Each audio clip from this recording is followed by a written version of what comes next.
Please welcome Brian Reitz.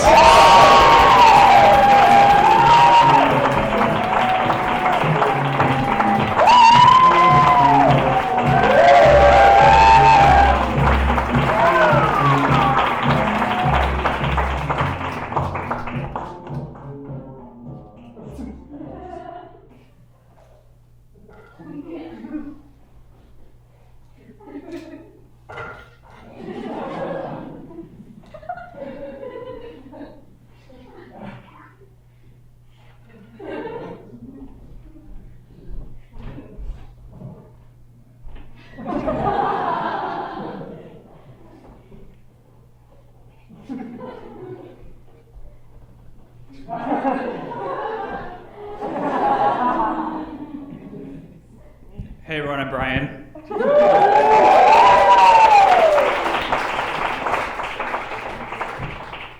Thanks for coming out tonight. This is something Stinky.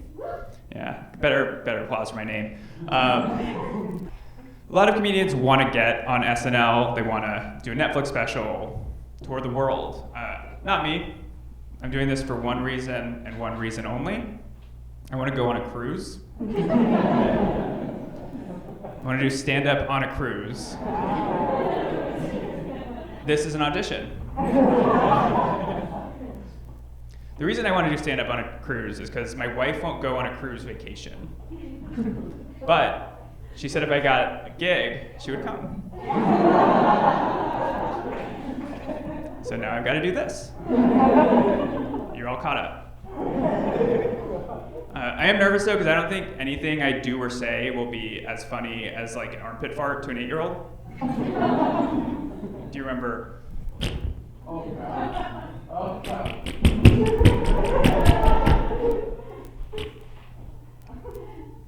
We're born a blank canvas.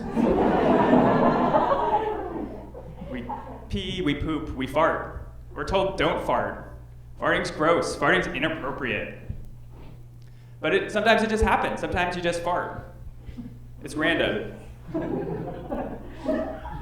Until one day.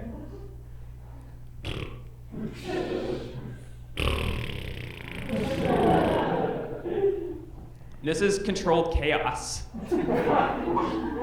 This is a miracle. This is what it was like to be Jesus. You know, when I was practicing for this, I found out that I can't really do the fart anymore. You know, it's like, I can't make the sound. And it's like, it's hard to know that there's something that an 8-year-old can do that I can't do. It made me defensive. I'm like, there's plenty I could do that 8-year-olds can't do. I switched my insurance provider recently. No accidents, no tickets, $30 more per month? I think Luigi got the wrong guy. Go for Jake for State Farm. No, that's a hate crime. What else can I do? Before the show, I was over at the Jewel Osco at the grocery store, and I bought non-alcoholic beer. Yeah, hold the pause. You have to be 21 to buy a drink that has no alcohol in it, and if the cashier's at 21, then they have to call over a manager. It's like, hi, yes, we've got someone here in cashier 9 who's a loser. We want to get O'Doul's, and he's not responsible enough to leave the store, so we have to verify. It takes 40 non-alcoholic beers to get drunk. I'm buying 6. And an 8-year-old would buy 0, so suck it. Also, I can bet on sports. That's all over the place now. Thank you. Yeah, I made $500 gambling on sports last year. Yeah. The only problem was I lost $2,000. You know, some people, when they're hungry, they get angry. There's a word for it. It's hangry. I don't get hangry. I get like sad. I get like existential. No, yeah, I'll be talking to my wife. I'll be moaning. I'll be like, I spend so much of my day working for someone else. I just do everything they ask me to do, and I'm so tired at the end of the day that I don't have the energy to do anything for myself. I just turn on the TV, sit on the couch, look at my phone. I look at my phone for so long I don't even look at the TV. Now the Roku City is in the background. I'm looking at my phone. I wonder if the people in the Roku City are having a better life than me. And then my wife will say, Brian, I think you need some lunch. Also, I'm not going on a cruise. Stop asking. And then I'll be like, no, I'm serious. Like, don't minimize this. I'm not hungry. This is real. This is how I feel. I feel this. I just wake up. I'm thinking about work. I check my email. I check my Slack. What can I do for you? I'm leasing out my time to them. I'm not doing anything for myself. It's just a waste of my life. What am I doing? I don't have what am I going to do? And then she's like, eat some lunch. And I'm like, no, this is serious. And I think the scariest thing is that, like, if I didn't work for someone else and I had all the time in the world, I didn't have to worry about money, I don't know what I would do. I would just, do the same thing. I think it's easier for me to outsource my frustration to someone else. It's like, oh, it's my boss's fault. No, it's my fault. I chose this. And then she'll say, Brian, here's some lunch. And then I'll eat lunch, and I'll be like, I'm like Jesus. Did you know Jesus had something in common with Thomas Jefferson? It's not that he owned a human in captivity and had sex with her. That was just Thomas Jefferson. And we're like, put him on money. No, they both did their most famous thing when they were 33 years old. Thomas Jefferson wrote the Declaration of Independence, and Jesus, anyone know?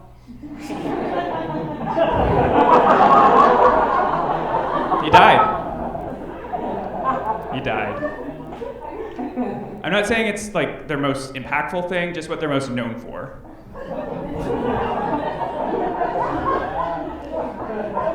At a macro level, Thomas Jefferson, the thing that he did that impacted the most people was the Louisiana Purchase. He had a land deal where he bought what is now 15 states, United States, for $15 million, which I think is a really good deal. Because in today's terms, that would be 0.00004 Elon Musks. And call me a bad negotiator, but I would trade one Elon Musk for 0 states. I might even throw in a first-round pick. As for Jesus, he's definitely most known for dying, because people aren't wearing the Bible around their necks. I also, myself, just turned 33. Thank you.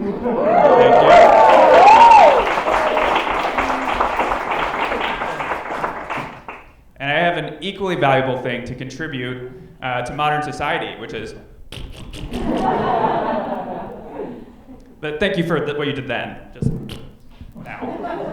We're involved. I may not be like Jesus, but I am like Jesus. I can explain. So I'm white, obviously.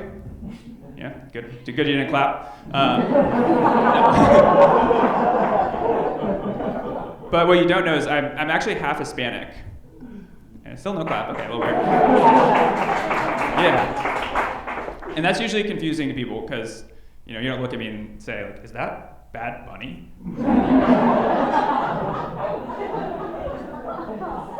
No, you're like, I think I just saw The Good Doctor.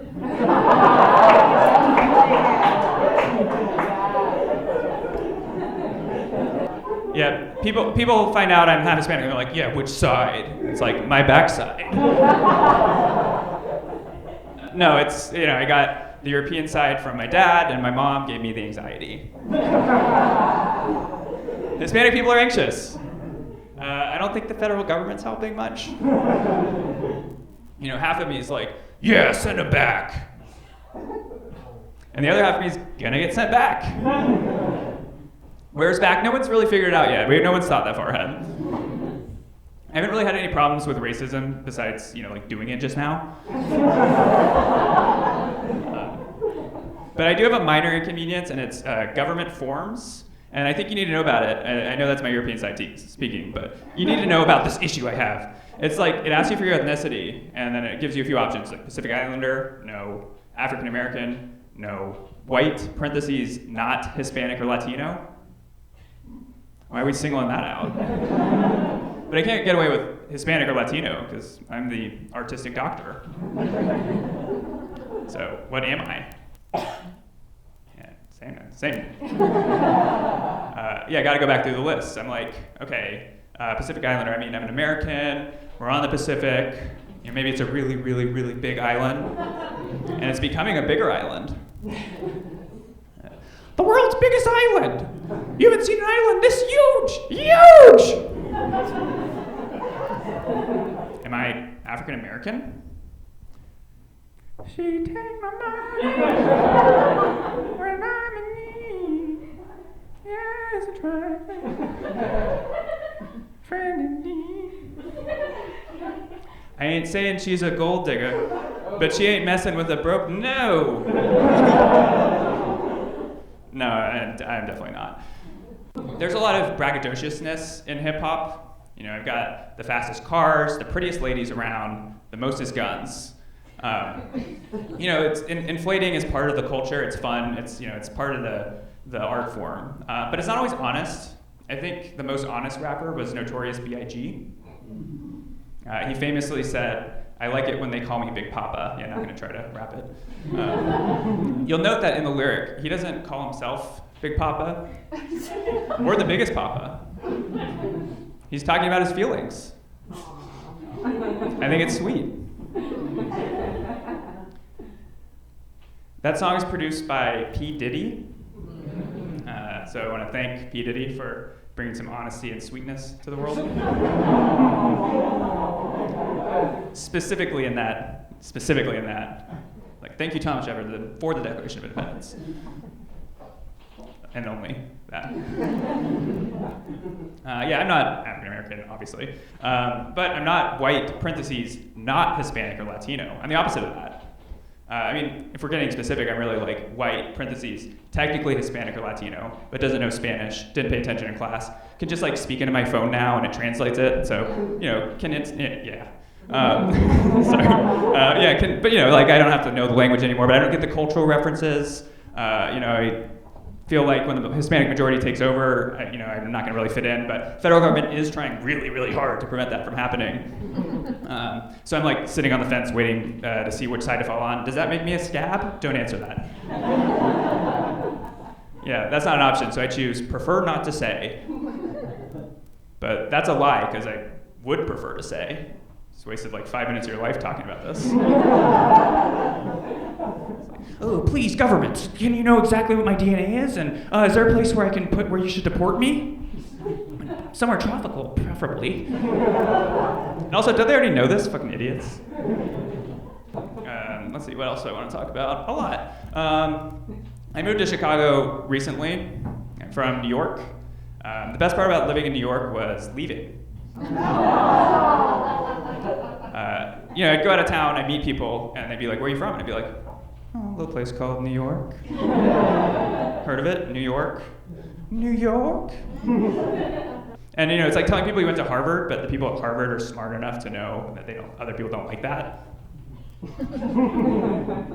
I liked living in New York. I met my wife there. Yeah, thank you.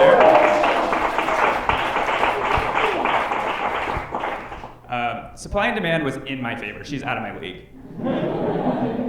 I don't think if we had met in like Denver, I wouldn't have gotten a call back on the second date after we were at dinner at a Mexican restaurant, and I ordered milk. Wasn't even on the menu, but they had coffee, so I knew. I had a broken bone, okay? I needed the calcium. And she needed the vitamin B. Brian. I had something else in mind, and she's like, "Yeah, don't say that." So I didn't. I'm a good guy. So I'm here now. I don't really have like a lot of notes about Chicago because I haven't been here long enough. But I will say, first I'll back up. I am from Texas originally. In Texas, the drivers are bad, and nobody honks because everybody has guns.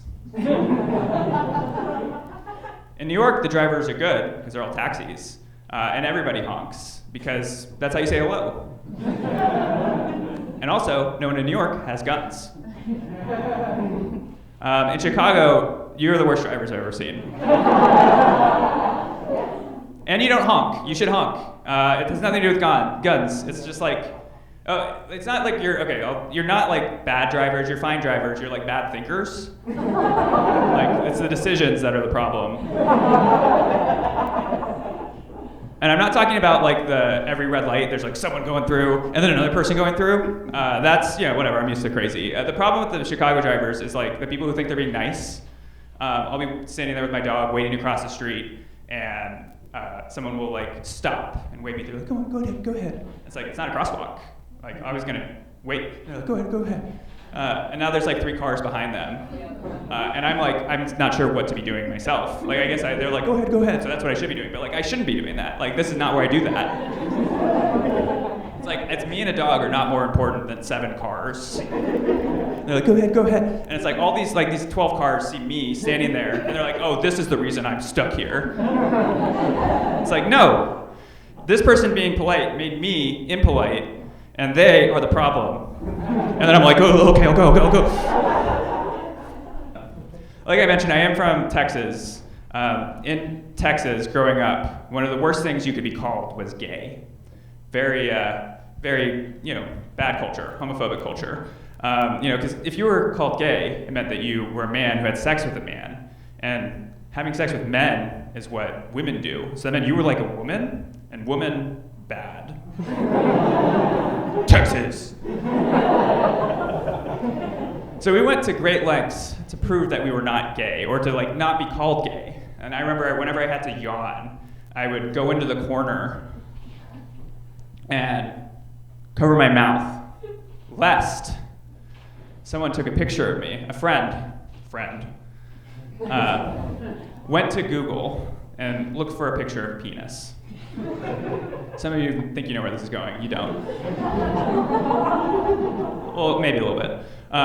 You look for a picture of a penis, and Google doesn't give you just one penis, it gives you infinite penises. So you have to, like, heterosexually find the perfect penis. This one is too big. This one is too small. This one's too black. This one's it curves to the right. This one's too veiny. This one curves to the left. The perfect penis. And then they download the penis, heterosexually, of course. It's not porn, it's art. And then they put the penis onto the picture of me yawning. But what Google doesn't tell you is that when you download an image, even if the background doesn't look like it in there, it comes with it. So there's a picture of me yawning. There's the perfect penis. But there's a white rectangle around it. Like, obviously, this is not real. So you got to, my friends had to remove the background. Magic Wand that's a tool in Photoshop where you can click it and it takes the background out. But sometimes, if the background is the same color as the penis, then it will cut out part of the penis too. It's like a digital circumcision. So that doesn't look real either. So it's like you gotta undo that and then manually cut around the penis.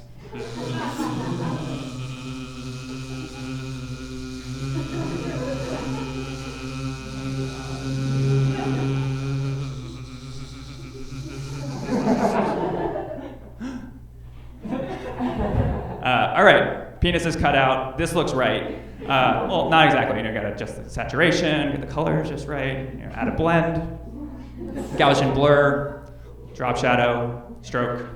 An editing stroke. It's an editing word. It's not gay. And there it is. Finally, me yawning, the perfect penis. So my friends would download the penis. This is back then, so it's not, you can't just text from your computer. You have to get it onto your phone by emailing it to yourself. Download the photo from the email, send it to the group chat, and say, Brian, are you gay? It looks like you're about to suck that there penis. And now I just wish somebody would take the time.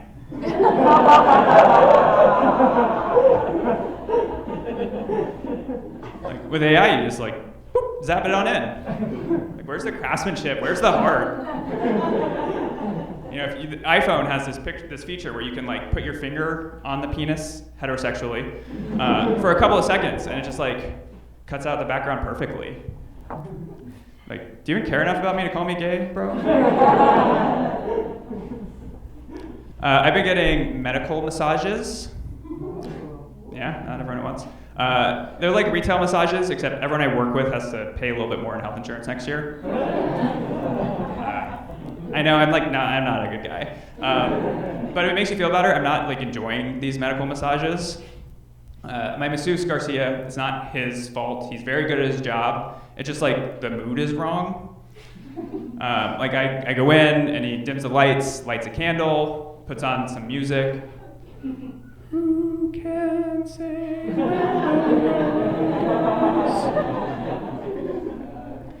Garcia whips out some lotion. This is very sensual. It's like, these are things that happen when I get a boner.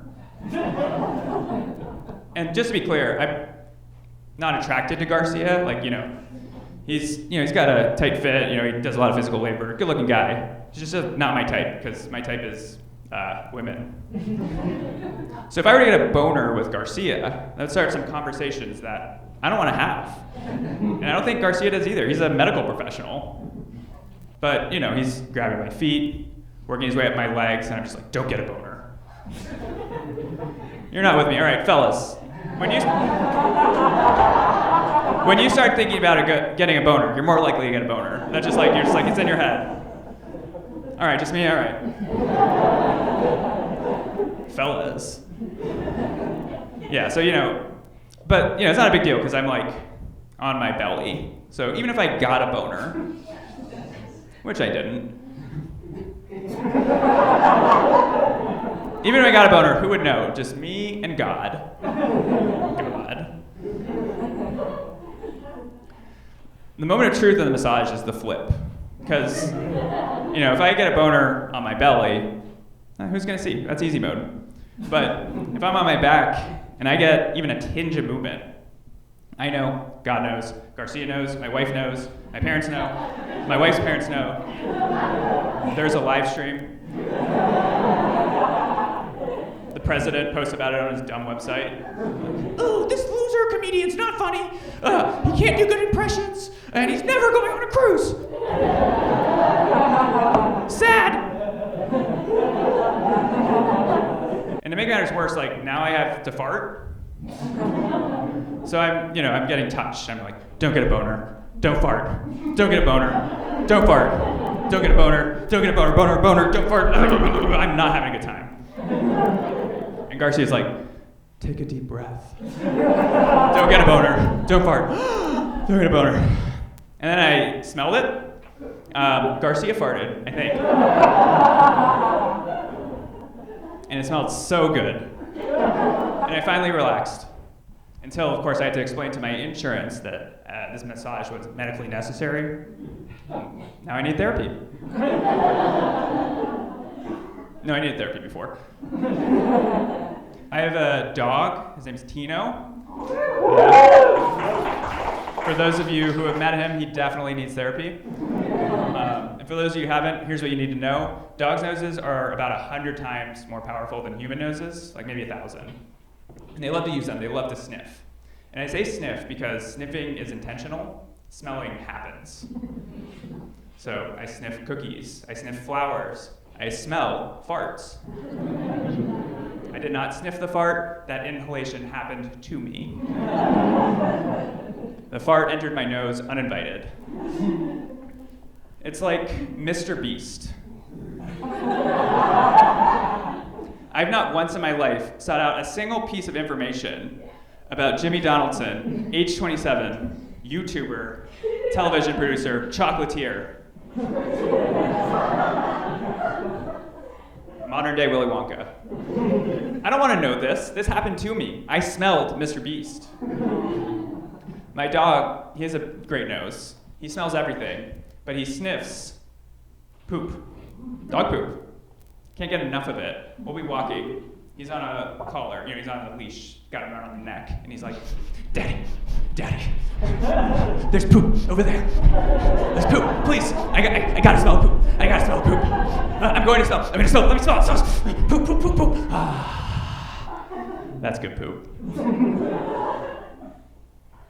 Now you and me, we might say, dog poop, ew, yuck. That's gross.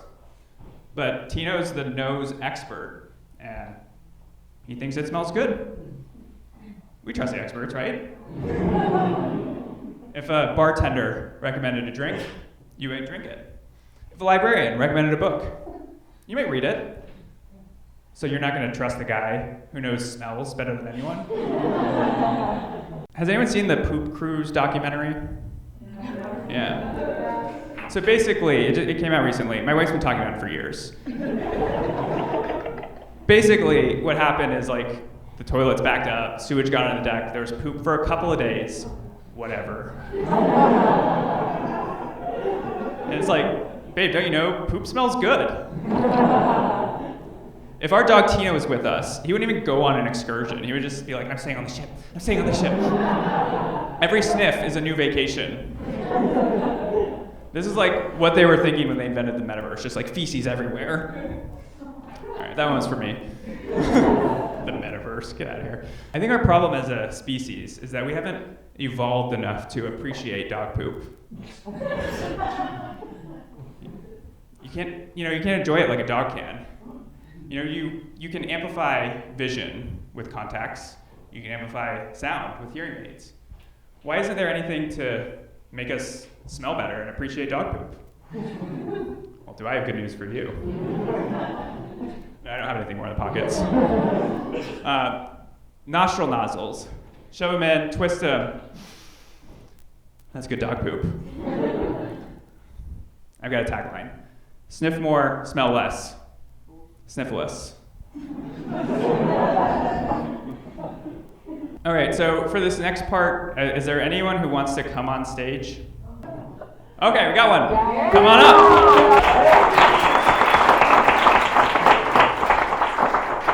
And for the audience, what's your name? Christian. Thank you, Christian. All right, so Christian, are you willing to sniff the poop? Willing and able?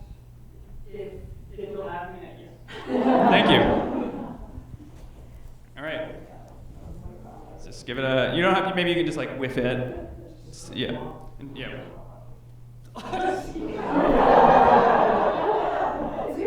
Have you not been listening to what I said? Well, thanks, Christian, everyone.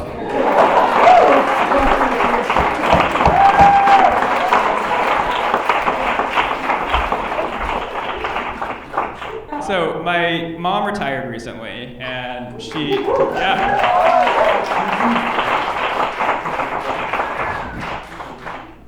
and she got bored, so she took a new job. Sorry, I should have said that too. But she took a job as a librarian. And she retired from that because there's a new law in Texas. This is real. There's a law where anyone can sue librarians for recommending content or books that they find objectionable. It's real. And librarians really only like to do two things, which is like recommend books and go, shh. Kind of setting us up for failure. And it's also stupid because everyone knows that Texans don't read. No, Texans read. They can read, they just don't. It's a choice. It's freedom. It's the only choice women in Texas have, honestly.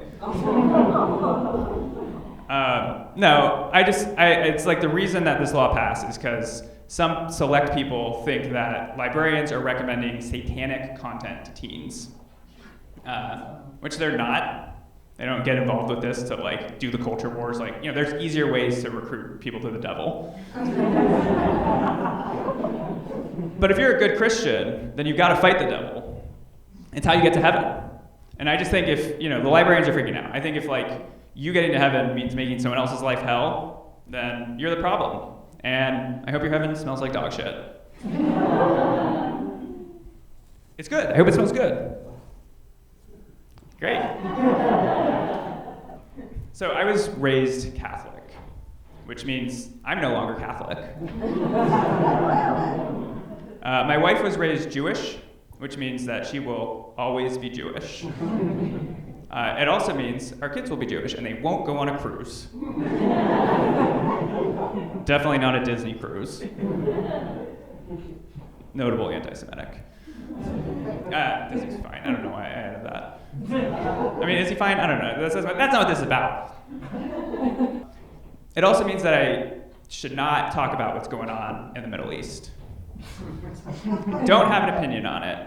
Do not ask me. I mean, don't talk about it. I mean, keep talking about it. I don't know, just don't ask me what I think. Ask me what I think about domestic issues. Like, who is responsible for this dog poop on my lawn? Was it my neighbor? I have a problem with my neighbors, which in a way makes me like the people in the Middle East. So maybe I can talk about it? Or not. My wife and I were celebrating our anniversary recently, and she goes, Brian, what have you learned after a year of marriage? I thought about it for a bit. Important question, right? Thanks. I was like, I've learned that it's important to always be sweet. Yeah, like Big Papa. And then she said, unprompted, Brian, I've learned you always need a napkin. That was a setup. That was a sting. That was like getting back to school in January, and some kid is like, what'd you get for Christmas, Brian? And I'm like, oh yeah, I got, clothes, nice clothes, video game, a couple books. No, I got a GameCube and a PlayStation and an iPhone. You just wanted to brag. You set me up. I do spill a lot though. I stopped drinking. I spill more. I wear it on my shoes. I tore my labrum recently, which does not mean that my vagina ripped. That's perfectly intact, sir. No, it means I dislocated my shoulder. The same injury happened to Mariah Carey one time, and she described it as painful as having twin children. So, I get it, ladies. You and me. Ever since when I had the injury, I was having trouble doing stuff around the house, and my wife was a godsend, or as I might say, a send. She would help with stuff I couldn't do. She would, take out the trash, do the dishes, pick up the dog poo.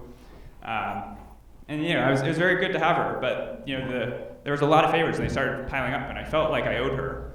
And since she was Jewish, she was charging interest. I know, I'm sorry. I'll backtrack. Don't worry.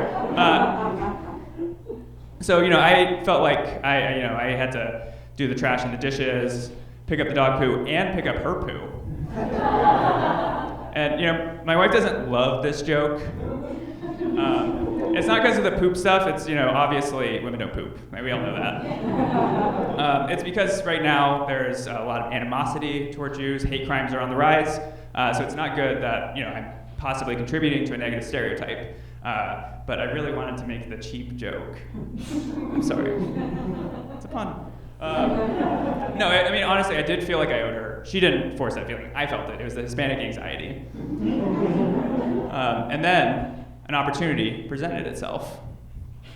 This wasn't like my idea of a good time, but I ended up at a Catholic mass.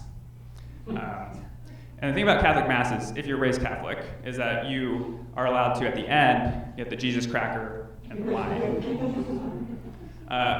The story goes, basically, Jesus was sentenced to be killed, and he gathered all his boys for a dinner party. And he's at the dinner party, he's like, hey boys, takes a loaf of bread, this is my body, eat it. And then they ate it. And then he's like, hey boys, takes a bottle of wine, this is my wine. This is my wine. This is your wine. This is my blood. Drink it. And I guess they drank the blood. I'm not sure about that part. I'm not sure about a lot of the parts. But basically, Catholics have been cosplaying that dinner party for 2,025 years. And Jews, they believe a lot of the same stuff as Catholics, but they never got the rules for the dinner party. They weren't given the instructions. They're not allowed to, do it. They're not allowed to play the part at the church. So, my wife has gone to Catholic masses. She's always been excluded from the Jesus cracker moment. It's this will make things up to her. Heard a groan in the audience? So, as Catholics might tell you, this is a no-no. But what are they going to do? Kick me out of the church? Oh no! So, I go up to the priest, and he's like, the body of Christ. And I'm like, amen. Accepting that the cracker is blessed. And then he's like, the blood of Christ. And I don't take that, because I don't drink anymore. And like I'm at an AA meeting, look, it's not wine, it's blood, it's blood. It's not wine, it's blood. Give me a chip, please. I want my chip. So I go back to the pew, and you're supposed to pray. So I get on my knees and I pretend to pray. I'm like, oh, dear Lord, we didn't like gay people for a long time, but now they have, social acceptance and money, and most importantly, money. So let's let them in now because no one else is coming. Thank you. And then I hear this voice, and he's like, young man. I'm like, God? I know I've been bad. Young man, you have to eat it. God. I look up. It's the priest. He saw me not eat the Jesus cracker. And I gotta say, if a priest tells you you have to eat it, it's not usually a good thing. And I know a few priests have fucked a few kids. That's wrong. Put me on record. I think that's wrong. I'll say it. But priests aren't allowed to have sex with anyone. They're not allowed to masturbate. They're supposed to be celibate. I think that's weird. Like, priests are human beings like you and me. They have human needs. They pee, they poop, and they come. Well, they don't come. If a priest couldn't poop, then he'd be full of shit. If he can't poop and he can't come, he can only go.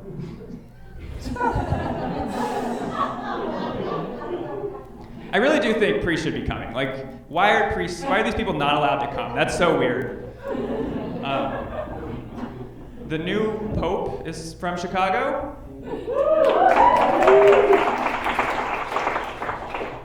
I mean, he did all this Jesus stuff in Peru. So they didn't pick him because they're like, we're going to get Americans into the Catholic Church. We are too far gone. And they were like, oh, we can, let's trick. The growth is happening down there. It's not happening up here. He's from Chicago, but is he? Basically what I'm saying is he left the Windy City, he did not come in it. I was getting a little bit of feedback on this before I did it, and someone said something to me. He's like, it's good. You're making a good point. I think you're really passionate about this. You should really hone in on it. That's your cause.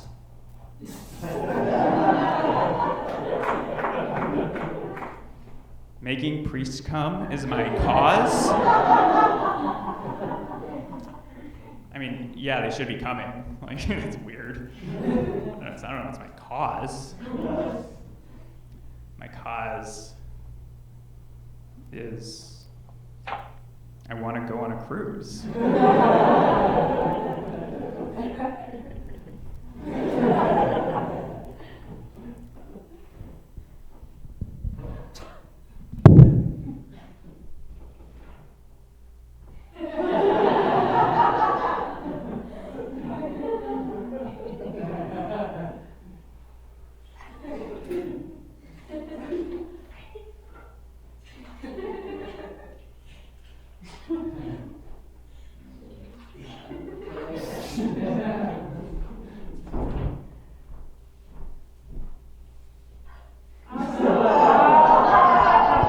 Thanks, everyone. I'm Brian.